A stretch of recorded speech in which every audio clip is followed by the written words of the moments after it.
থামিয়ে পড়ে নিও, ঠিক আছে? চিমনি থেকে শুধু ধোঁয়াই ধোঁয়া, অন্ধকার রাস্তাঘাট শুধু ধোঁয়া বেরোচ্ছে। এই কি কারখানার ধোঁয়া আমার মুখ থেকে কেন বেরোচ্ছে বুঝতে পারছি না। এত কারখানা হয়েছে, তাহলে কি করে বলছেন যে কারখানা হয়নি? এই আমার মুখের ভেতর থেকে কারখানার প্যাকেট বেরোলো কি করে? গরু গরু গরু রচনা। হ্যাঁ, তো তোমরা শুধু কারখানাই চাও? হ্যাঁ, তোমরা সবজি খাও না? তোমরা গরুর দুধ খাও না? হ্যাঁ দিদি নিশ্চয়ই, সবজিও খাই আর দুধ তো অবশ্যই খাই। দুধ না খেলে এতটা ভালো ছেলে কিভাবে তৈরি হলাম। তবে আজকাল কারখানাটা একটু বেশি খেয়ে নিচ্ছি, কারণ বাজেট খুব লো তো, পকেটে পয়সা কম, তাই কারখানা এক প্যাকেটে অনেকগুলো থাকে। দুধের দইও ভালো, ঘুগনিও ভালো। দুধের ঘুগনি? ये क्या है? শুধু খাওয়াবো না, এটা হতে পারে? ভিডিওটা শুরু করার আগে এটা বলতে চাই, আমি কোনো পার্টিকে এখানে ছোট করছি না, আর কারোর কোনো কথা এখানে গায়ে মাখবারও প্রয়োজন নেই। এটুখানি বলে দিলাম, কারণ পরের আবার কোনো ব্লগ আমায় জেলে গিয়ে যাতে না করতে হয়, ওই জন্য। দিদি নাম্বার 1 হচ্ছে এমনই একটা প্রোগ্রাম যেখানে আমাদের মা মাসিরা খুব এন্টারটেনমেন্ট পায়, কিন্তু সেখানকার স্টোরিগুলো কিছুটা এরকমই হয়। দিদি ওভার অ্যাক্টিংটা কম করবি, ঠিক আছে? बेकार है भैया, मैं तो टूट गया। বিশ্বাস করো দিদি, আমাদের এমন একটা টাইম গেছে যে এই টাইমে আমরা ঠিকঠাক মতো খাবার পেতাম না। খুব ইচ্ছা করতো আমাদের ভাত খেতে, কিন্তু দুবেলা আমাদের ভাত জুটতো না। শুধুমাত্র মটন বিরিয়ানি খেয়ে কাটাতাম দিদি। আমায় চুইসে চুইসে খা, আমায় গিলে গিলে খা। যাই হোক, আর বেশি দেরি করবো না, বুঝেই গেছে যে ভিডিওটা কি নিয়ে হতে চলেছে। তো হ্যালো মিষ্টি বন্ধু আর বান্ধবী, চলে নাও একটা ব্র্যান্ড নিউ ভিডিও। তাহলে সুইট হার্টস আর নামকে ভাট খানে কিছু হেডফোন, আজকে ভিডিও শুরু হচ্ছে। Let's start.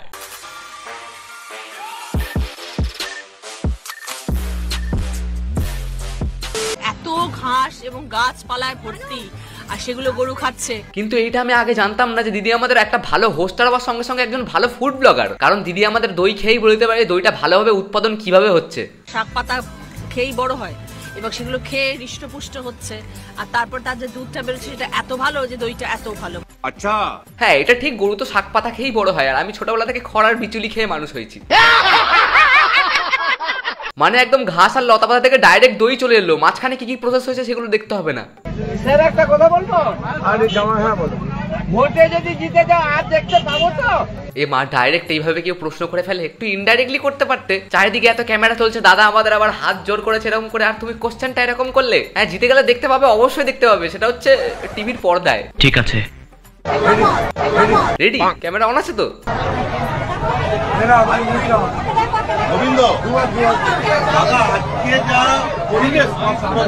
মানে মেইনলি ওখানে বাচ্চাটাকে বসানো হয়েছে হাতটা পাতার জন্য আর হাতের মধ্যে মুড়ি নেওয়ার জন্য। বলছিলাম দাদা, বাচ্চা তো একটা লজেন্স, একটা ললিপপ তো কিনে দিতে পারতো অন্তত, তাকেও মুড়ি খাওয়াচ্ছ। যেহেতু তুমি ভোটে দাঁড়িয়েছো, তুমি যেই কাজগুলো করবে সবগুলি অটোমেটিক্যালি রেকর্ড হয়ে যাবে, তাই বলে তোমার এরকম ভাবে বলতে হবে না। রেডি তো? সঠিক বলেছেন। সত্যি পার্টি পলিটিক্সটা এমন একটা জিনিস না যেটা নিজেদের বন্ধুদের মধ্যে যুদ্ধ বাঁধিয়ে দেয়। ট্যাগ সিনেমাটার কথা আশা করি সবার মনে আছে, কত সালে বেরিয়েছিল সেটা আমি জানি না, তবে সেখানকার ননদ আর ভাইয়ের বউটার সম্পর্ক যে এতদিন পরে সে আবার রিপিট টেলিকাস্ট দেখতে হবে, এটা আমি জানতাম না। তোর শাড়ি আমি পরবো, আমার শাড়ি তুই পরবি। দেখো, সিনেমাটা পূর্ণ হলেও কি হবে, কিন্তু ভবিষ্যতে কি হতে পারে আর কি হতে চলেছে সেটা কিন্তু আগে থেকেই তোমাদেরকে দেখিয়ে দেওয়া হয়েছিল। আবার না বলে বসো তোমার বরকে আমি রাখবো, আমার বরকে তুমি রাখবে, সেটাও স্বাভাবিক। ঠিক যেরকম ভাবে ঘাস আর লতা পাতা থেকে একদম ডাইরেক্ট দইতে চলে আসে, ওরকম করে এই শাড়ি ভাগাভাগি নিয়ে একদম ডাইরেক্ট বড়ে চলে এসেছিল। বলছি আমার শাড়ি। তবে এতটা পরিমাণে রিলেটেড ব্যাপার ঘটে যাবে সেটা জানতাম না। মানুষ দিদি নাম্বার 1-এ যেতে চায় না, মানুষ কাজ চায়। টিভিতে গিয়ে দিদি নাম্বার 1 করে মানুষের কি হবে? ওটা তো একটা পার্ট, ওটা অভিনয়ের পার্ট। এ বাবা যা, ওখানে কেউ অভিনয় করে নাকি? আমাদের মা মাসি পিসি কেউই সেটা বিশ্বাস করবে না যে ওখানে গিয়ে লোকে অভিনয় করে। তুমি তোমার নিজের লাইফ স্টোরি ওখানে শেয়ার করতেই পারো, কিন্তু ওরা যেইভাবে বানিয়ে দেবে তোমার সেইভাবেই বলতে হবে। এরকম ক্যান্ডিডেট কি জন্য করলো? যার কোনো রাজনৈতিক ভাবে যার কোনো অভিজ্ঞতা নেই। দেখো, অভিজ্ঞতা আছে কি নেই সেটা আমি বিচার করতে চাই না, আর বিচার করবার মতো সামর্থ্য আমার নেই। যারা পার্টি নিয়ে একটু ঘাটাঘাটি করে, যাদের কাছে অনেক নলেজ আছে পার্টি সম্পর্কে, তারাই বলতে পারো যে অভিজ্ঞতা আছে কি নেই। তবে আমার ব্যক্তিগতভাবে রচনা জিজ্ঞেস ভালোই লাগে, কারণ আমার ছোটবেলার ক্রাশ উনি। আমি কোনো পার্টি পলিটিক্সের তরফ থেকে এটা বিচার করবো না, তবে ছোটবেলায় একটা সিনেমা হতো যেটা আমি বারবার যতবার দিত টিভির পর্দা ততবারই দেখতাম। যাই হোক, আমি তো মুভি রিভিউ করতে আসিনি, রোস্ট করতে আসি, তাহলে আবার লাইনে ফিরে আসি।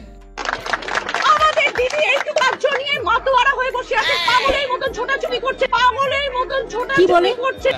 এই অভিজ্ঞতার ব্যাপারটা এবার একটু এসে মাথায় আমার খটকা মারলো। আর আমাদের বিজেপি সরকার একটা এত বড় দেশের একজন এত বড় মাথা, তারা তোমায় কোন তরফ থেকে দাঁড় করিয়েছে গো? নিজের দলের লোককে পাগল বলে ফেলছো, আবার অন্য দলের লোককে এত বড় দেশের এত বড় মাথা তারা। আরে কেনা কে চাতে হো? সত্যি এবার কাণ্ড দেখে মনে হচ্ছে অভিজ্ঞতাটা দিদি নাম্বার 1 ইমোশনাল হয়ে পড়বারই ছিল।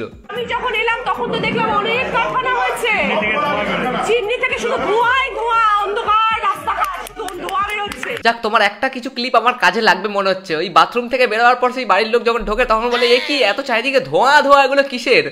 বলবো ওই কারখানার কাজ চলছিল বাথরুমের ভেতরে।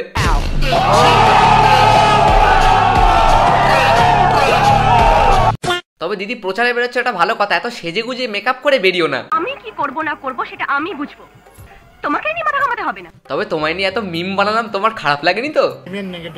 মিমটা নেগেটিভ না, মিমটা মজার। কি কত লাইক হয়ে যাচ্ছে জানেন এই মিমগুলো করাতে, হাজার হাজার লাইকস হচ্ছে। ও লাগেনি? তাহলে এবার হয়তো লাগবে, কারণ শেষে একটা ভালো কিছুই দেখাবো তোমাদের।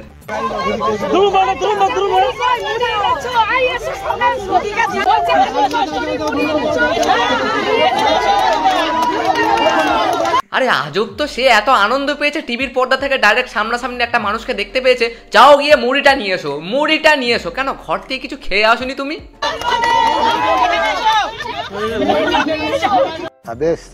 মানুষ একটু আনন্দ উপভোগ করছে, সেটাও তুমি করতে দেবে না। আরে মুড়িটা নিয়ে এসে যাও, খাবে যাও। উফ ভাই, মুড়ি আনিয়েই তারপর ছাড়বে, নইলে ভাই না খেয়ে বাড়ি যাবে না এখান থেকে। বসে পড়ো।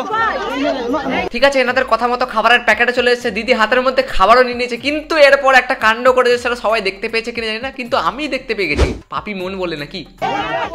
জায়গাটা বড় করো, পিছনে এসো, সবাই পাবে। পিছনে চলে আসুন, পিছনে আসুন।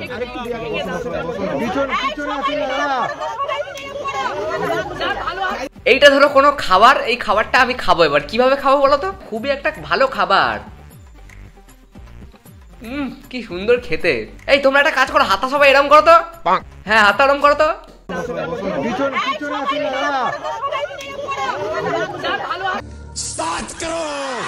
বলছি দিদি, তোমার যখন খাবার ইচ্ছে ছিল না, হাতের মধ্যে নিলেই বা কেন, আর রেখে দিলেই বা কেন? যিনি আনতে বলেছিলেন ওই পাশে বসে থাকা মহিলাটা, তাকেই পুরোটা খাইয়ে দিতে পারতে। সঠিক বলেছেন। এটাও একটা আলাদা অনুভূতি মানুষের, যারা এখানে এত পরিশ্রম করছে, সারা দিন কাজ করছে, তাদের পাশে আসবে না? না, এই পরিশ্রমগুলো দেখা আর তাদের পাশে আসা কি শুধুমাত্র ভোটের প্রচারের আগেই মনে পড়ে? তাহলে তুই এই যা, একটু বেশি সত্যি বলে ফেললাম। কেউ আবার আসছে না তো ধরতে পড়তে?